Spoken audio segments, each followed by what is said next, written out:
Good morning बच्चों, कैसे हो आप सभी। आशा करता हूँ आप सब बहुत अच्छे और अपनी अपनी पढ़ाई अच्छे से कर रहे हो।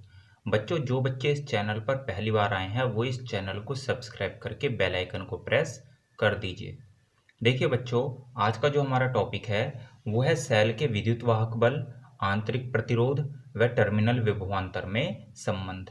यानी कि बच्चों, सेल का वैद्युत वाहक बल, आंतरिक प्रतिरोध और टर्मिनल विभवांतर जो होते हैं इनमें आपस में क्या रिलेशन है, तो उसी को आज हम ड्राइव करेंगे। तो देखिए बच्चों, उसके लिए हमें सबसे पहले इस डायग्राम को समझना जरूरी है। देखिए इस डायग्राम में क्या है, ये एक सेल है जिसका विद्युत वाहक बल E है। ठीक है, इसे E लिख देते हैं यहाँ पर। और ये इसका आंतरिक प्रतिरोध है R। ठीक है, इस सेल का जो विद्युत वाहक बल है वो E है और जो आंतरिक प्रतिरोध है वो R है। देखिए बच्चों, इस सेल को हमने एक कुंजी के एक बाह्य प्रतिरोध R और एक एमीटर से श्रेणी क्रम में जोड़ दिया है। ठीक है, इन सभी को हमने एक श्रेणी क्रम में जोड़ दिया है और एक वोल्टमीटर को हमने इसके सिरों पर लगा दिया है। ठीक है, ये जो सेल है इसके सिरों पर हमने वोल्टमीटर को लगा दिया है। देखिए बच्चों, वोल्टमीटर क्या होता है। वोल्टमीटर परिपथ में समांतर क्रम में लगता है और ये हमें दो बिंदुओं के बीच विभवांतर बताता है। एमीटर जो होता है वो हमेशा श्रेणी क्रम में लगता है और ये जो है हमें धारा का मान बताता है। तो देखिए बच्चों, यही बातें हमने जो है इसमें लिखी हैं। देखिए, माना एक सेल जिसका विद्युत वाहक बल E तथा आंतरिक प्रतिरोध R है, एक कुंजी के बाह्य प्रतिरोध R तथा एक एमीटर A के साथ श्रेणी क्रम में जुड़ा है। ठीक है, ये सारी चीजें जुड़ी हुई हैं श्रेणी क्रम में। वैद्युत सेल की प्लेटों के बीच एक वोल्टमीटर V जोड़ा गया है। यानी कि जो सेल है इसकी प्लेटों के बीच हमने एक वोल्टमीटर जोड़ दिया है। अब देखिए बच्चों, कुंजी K को बंद करने पर वैद्युत सेल परिपथ में विद्युत धारा भेजने लगता है।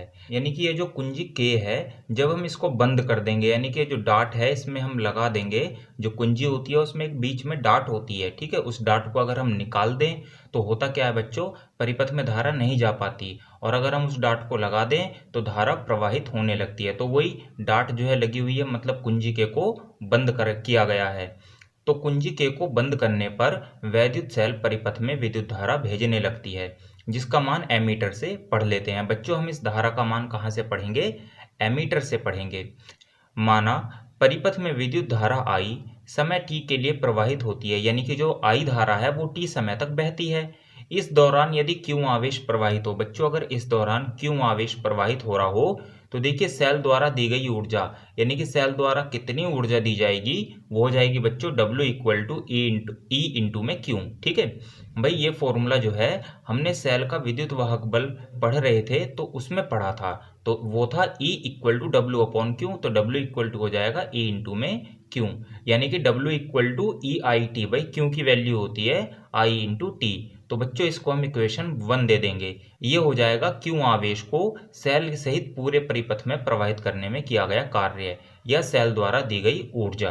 अब देखिए बच्चों, यदि बाह्य प्रतिरोध R के सिरों के बीच विभवांतर V हो तो सेल द्वारा किया गया बाह्य कार्य। बच्चों, जो बाह्य प्रतिरोध था R, उसके सिरों पर अगर विभवांतर V हो, उसके सिरों पर यदि विभवांतर V हो तो देखिए सेल द्वारा कितना कार्य किया जाएगा। भाई बाह्य प्रतिरोध बाहर लगा हुआ है, मतलब सेल के अंदर नहीं है, बाहर है, तो ये बाह्य कार्य होगा। तो देखिए W बाह्य बराबर हो जाएगा बच्चों VIT, यानी E की जगह हम V रख देंगे। तो बच्चों इसको हम बना देंगे इक्वेशन नंबर 2। अब देखिए बच्चों, यदि सेल के भीतर वैद्युत अपघट्य में विभव पतन V हो तो बच्चों जो सेल के भीतर जो वैद्युत अपघट्य भरा होता है उसमें भी विभव में कुछ ना कुछ परिवर्तन होता है। तो देखिए अगर वो परिवर्तन स्मॉल v हो तो देखिए स्मॉल v इक्वल टू हो जाएगा I इंटू में R। भाई सेल के अंदर जो विभव का पतन है वो बराबर हो जाएगा धारा गुणा में सेल के अंदर का प्रतिरोध, और सेल के अंदर का प्रतिरोध क्या होता है, आंतरिक प्रतिरोध स्मॉल r। फिर देखिए सेल द्वारा किया गया आंतरिक कार्य। अब बच्चों देखिए सेल द्वारा किया गया आंतरिक कार्य यानी कि वही क्यू आवेश को सेल के भीतर प्रवाहित करने में किया गया कार्य W आंतरिक। ठीक है, W आंतरिक बराबर हो जाएगा बच्चों VIT। भाई कैपिटल V की जगह इस बार स्मॉल v रख दिया। अब देखिए बच्चों स्मॉल v की जब हम वैल्यू रख देंगे IR तो ये हो जाएगा I स्क्वायर RT। ठीक है, क्योंकि बच्चों देखिए यहाँ पर एक I तो पहले से ही है, आई आर रख देंगे तो आई इंटू आई स्क्वायर हो जाएगा, और ये आर टी, इसको बच्चों हम इक्वेशन नंबर 3 बना देंगे। अब देखिए बच्चों, ऊर्जा संरक्षण के नियम से। बच्चों ऊर्जा संरक्षण का नियम क्या होता है कि ऊर्जा को ना तो उत्पन्न किया जा सकता है और ना ही नष्ट किया जा सकता है, अर्थात किसी निकाय की जो संपूर्ण ऊर्जा होती है उसका कुल योग नियतांक होता है विलगित निकाय की। ठीक है, यहाँ विलगित निकाय आप लोग ध्यान रखिएगा। तो देखिए किया गया कुल कार्य बच्चों क्या हो जाएगा, W इक्वल टू डब्ल्यू आंतरिक प्लस में W बाह्य, क्योंकि बच्चों ये कार्य है और कार्य भी ऊर्जा का ही एक रूप है। ठीक है, तो ये W इक्वल टू यानी कि जो टोटल कार्य है वो अंदर और बाहर दोनों के कार्य के योग के बराबर आएगा। तो देखिए बच्चों हम W की W आंतरिक और W बाह्य दोनों की वैल्यू को पुट कर देंगे। ठीक है, W इक्वल टू हो जाएगा EIT, W आंतरिक बराबर हो जाएगा VIT और W बाह्य बराबर हो जाएगा I² RT। ठीक है, यहाँ प्लस है और यहाँ इक्वल टू का साइन। अब बच्चों देखिए हमने करा क्या, इन दोनों में से IT कॉमन ले लिया। ठीक है भाई, IT यहाँ से कॉमन आ सकता है, I और T यहाँ से कॉमन आ सकता है, तो दोनों से कॉमन लेके इस IT से उसे कैंसिल कर दिया। तो देखिए बच्चों ये E इक्वल टू आया V प्लस में IR। ठीक है, E equal to V plus में IR, ये एक समीकरण हमें प्राप्त हुई है। अब देखिए बच्चों V को हम इधर ही छोड़ेंगे, IR को इधर ले आएंगे, तो V इक्वल टू हो जाएगा E माइनस IR। इसको बच्चों हम इक्वेशन नंबर 4 नाम दे देंगे। अब देखिए बच्चों हम करेंगे क्या, इस IR को हम दूसरी साइड ले जाएंगे और इस V को इस साइड ले आएंगे, तो बच्चों IR बराबर हो जाएगा E माइनस V, और जो स्मॉल r है यानी कि जो आंतरिक प्रतिरोध है वो बराबर हो जाएगा E माइनस V अपॉन में I। अब देखिए बच्चों यदि परिपथ में प्रतिरोध R के सिरों पर विभवांतर V हो, यानी कि जो प्रतिरोध R है उसके सिरों पर विभवांतर V हो, तो देखिए ओम के नियम से क्या हो जाएगा, V इक्वल टू IR। ठीक है, V इक्वल टू IR हो जाएगा, यहाँ से हम I की वैल्यू निकालेंगे, V अपॉन R हो जाएगा।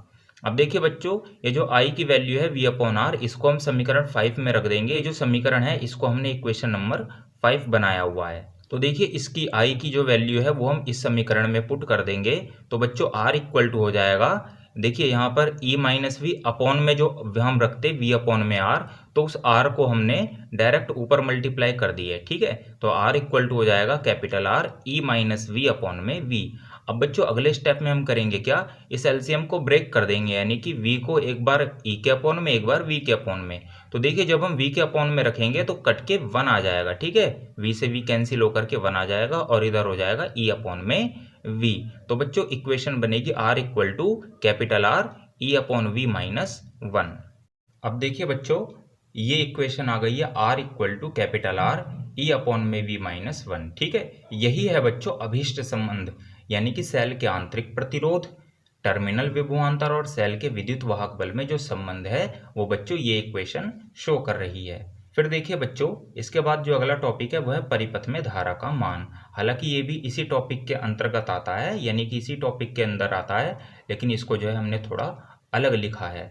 तो देखिए बच्चों V बराबर IR जो है वो हम समीकरण 4 में रख देंगे। जो समीकरण 4 थी V equal to E minus IR, ठीक है, उसमें हम V की वैल्यू IR को पुट कर देंगे। तो देखिए IR इक्वल टू हो जाएगा बच्चों E माइनस IR। ठीक है, R यहाँ पे कैपिटल है और ये R छोटा है। फिर देखिए बच्चों ये छोटा IR जो है ये इस तरफ आ जाएंगे, दूसरी साइड आएंगे, तो बच्चों E इक्वल टू हो जाएगा IR प्लस में IR, यानी कि I कैपिटल R प्लस में I स्मॉल r। अब देखिए इन दोनों में से हम I को कॉमन ले लेंगे, तो ये आएगा बच्चों कैपिटल R प्लस में स्मॉल r। अब देखिए I बराबर हो जाएगा E अपॉन में R प्लस स्मॉल r, यानी कि बच्चों जो परिपथ में धारा का मान होता है वो होता है I equal to E upon में R प्लस R, यानी कि जो विद्युत वाहक बल है वो ऊपर और अपॉन में टोटल प्रतिरोध। अब देखिए बच्चों ये नोट पॉइंट में हमने लिखवाया है, जब सेल से धारा ली जा रही हो, यानी कि जब हम सेल से विद्युत धारा ले रहे होंगे तो बच्चों क्या होएगा, तो सेल का विद्युत वाहक बल टर्मिनल विभवांतर से अधिक होता है, यानी कि जो सेल का विद्युत वाहक बल होता है वो बच्चों टर्मिनल विभवांतर से ज़्यादा होता है। तो देखिए बच्चों इस कंडीशन में जो फॉर्मूला लगेगा वो लगेगा V equal to E minus IR। ठीक है, V equal to E minus IR ये फॉर्मूला लगेगा।